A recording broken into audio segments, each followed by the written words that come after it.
أعوذ بالله من الشيطان الرجيم. بسم الله الرحمن الرحيم. يا أيها المزمل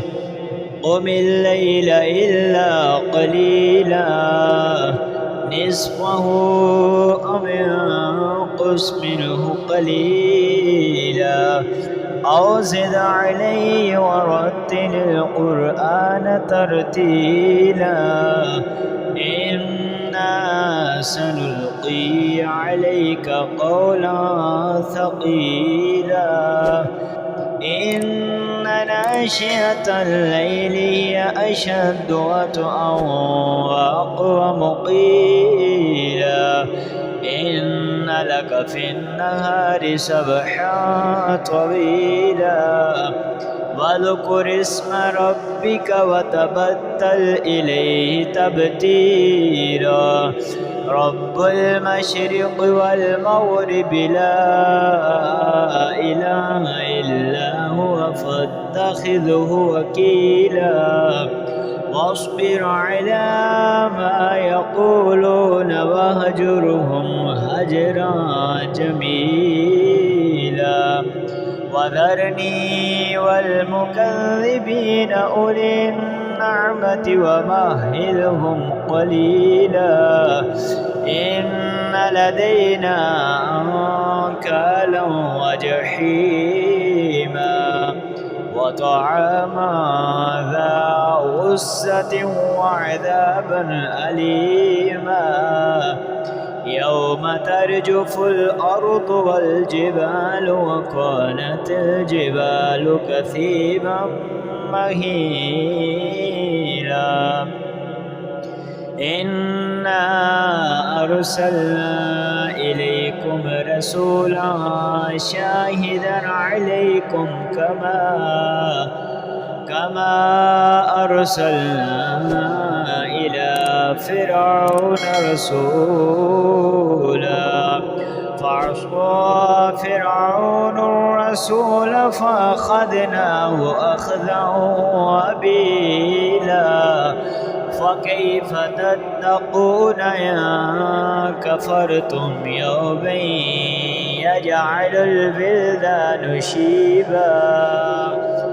السماء منفطر به كان بعده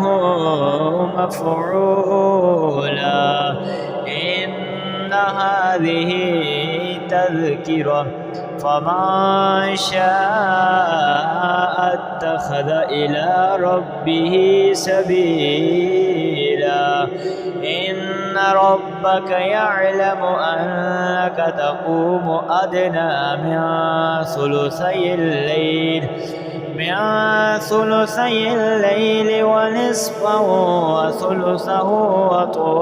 وطائفة من الذين معك والله يقدر الليل والنهار علم أن لا تحصوا فتاب عليكم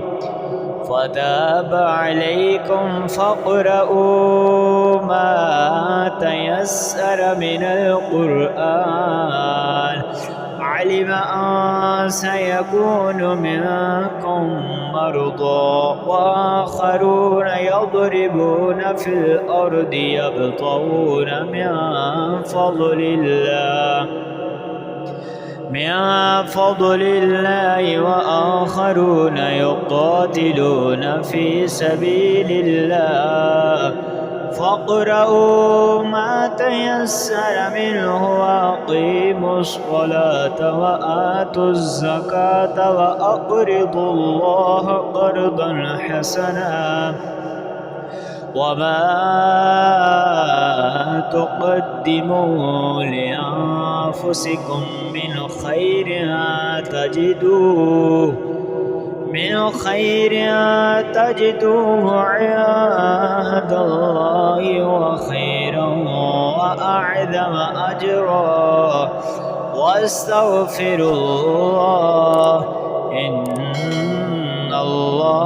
غفور رحيم. صدق الله العظيم.